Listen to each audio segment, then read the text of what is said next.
ఇటు రాజ్యసభ ఎన్నికలకు టీడీపీ సంఖ్యాబలం వీలైనంతగా తగ్గించే వ్యూహాల్లో వైసీపీ ఉన్నట్టు సమాచారం. రాజీనామా ఆమోదంతో రాజ్యసభ ఎన్నికల్లో ఓటేయలేని స్థితిలో గంటా శ్రీనివాసరావు ఉన్నారు. ఇటు అనర్హత వేటుపడితే 4 వైసీపీ ఎమ్మెల్యేలు కూడా ఓటు వేసే ఛాన్స్ కోల్పోనున్నారు. ఇక దీనికి సంబంధించి పూర్తి అప్డేట్స్ మా ప్రతినిధి పీఎంఆర్ చంద్రశేఖర్ అందిస్తారు. చంద్రశేఖర్,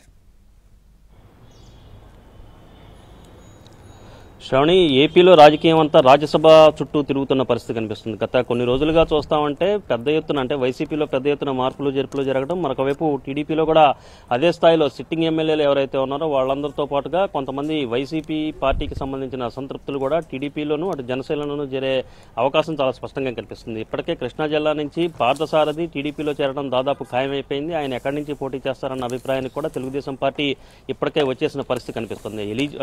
పార్థసారథితో పాటుగా చంద్రపూడి ఎమ్మెల్యే ఎలీజా, అలాగే తిరువూరు ఎమ్మెల్యే రక్షణ నిధి, వీళ్ళిద్దరూ కూడా తెలుగుదేశం పార్టీలో చేరతారు అన్న ప్రచారం పెద్ద ఎత్తున జోరుగా జరుగుతున్న ఈ సందర్భంలో రాజ్యసభ వ్యవహారంతో ఈ చేరికల వ్యవహారం అనేది కొంత జాప్యమయ్యే సూచనలు చాలా స్పష్టంగా కనిపిస్తుంది. అంటే ఒక విధంగా చెప్పాలంటే రాజ్యసభ ఎన్నికలకు సంబంధించి వైసీపీ అనుసరిస్తున్న వ్యూహాలు, వైసీపీ ఎత్తుగడలు చూసిన తర్వాత కొంత ఆచితూచి చేరికల విషయంలో వ్యవహరించాలి అనేది టీడీపీ అధినాయకత్వం భావిస్తోంది. సో ఈ నేపథ్యంలో ఈ చేరికల వ్యవహారం అనేది కొంత జాప్యమయ్యే సూచనలు కనిపిస్తున్నాయి. ఎందుకంటే ఇప్పుడు గనక చేరికలు సిట్టింగ్ ఎమ్మెల్యేలుగా ఉన్న వాళ్ళు చేరితే గనక ఖచ్చితంగా వాళ్ళ మీద కూడా అనర్హత పిటిషన్లు, డిస్క్వాలిఫికేషన్ పిటిషన్లు స్పీకర్కి వైసీపీ వైపు నుంచి వెళ్లే అవకాశాలు ఉంటాయి. సో ఈ నేపథ్యంలో ప్రస్తుతం ఇప్పటికే 4 వైసీపీ రెబల్ ఎమ్మెల్యేలు ఎవరైతే టీడీపీలో చేరారో వాళ్ళ మీద అనర్హత వేటుకు సంబంధించిన నోటీసులు జారీ చేసిన నేపథ్యంలో వాళ్ళతో పాటుగా ఇప్పుడు తాజాగా ఎవరన్నా సిట్టింగ్ ఎమ్మెల్యేలు పార్థసారథి కావచ్చు, ఎలిజా కావచ్చు, రక్షణ నిధి కావచ్చు, ఇటువంటి వారు టీడీపీలో చేరితే వాళ్ళకి సంబంధించిన పిటిషన్లు కూడా డిస్క్వాలిఫికేషన్ పిటిషన్లు కూడా స్పీకర్కి వెళ్తాయి. So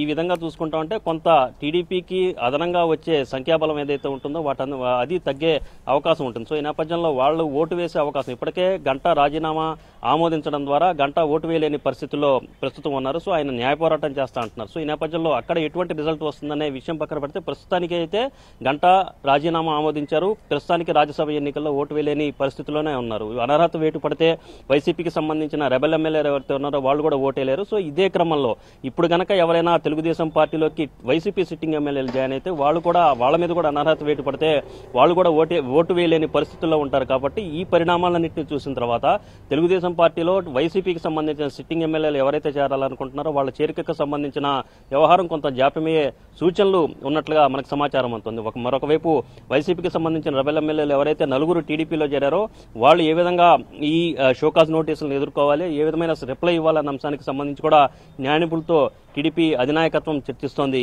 Shravani. Right PMR, thanks for the update.